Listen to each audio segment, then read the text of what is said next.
শ্রীলঙ্কার বিপক্ষে চলমান টি-20 সিরিজে বেশ হতশ্রী চেহারা বাংলাদেশের।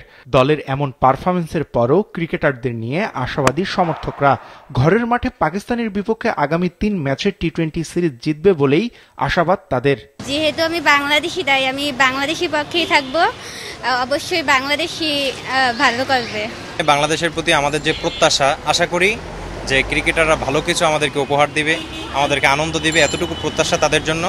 আর নেক্সট যে ম্যাচটা গেছে, এই ম্যাচে যেহেতু একটা ভালো কামব্যাক দিচ্ছে বাংলাদেশ, সেজন্য আশা করতেছি যে পাকিস্তানের সাথেও একটা ভালো ফলাফল আমরা আনতে পারবো। বাংলাদেশে আশা করি জিতবে ইনশাল্লাহ। আমি খুবই আগ্রহী বাংলাদেশের খেলা দেখার জন্য। বাংলাদেশ শ্রীলঙ্কার সাথে খুব একটা ভালো করেনি, তাও আশা করি পাকিস্তানের সাথে ভালো করবে। আজকে একটা ম্যাচ আছে অলরেডি শ্রীলঙ্কার সাথে। আজকে যদি জিতে তাহলে তাদের একটা মোটিভেশন, অবভিয়াসলি পাকিস্তান সিরিজটা অনেক ইম্প্যাক্ট করবে।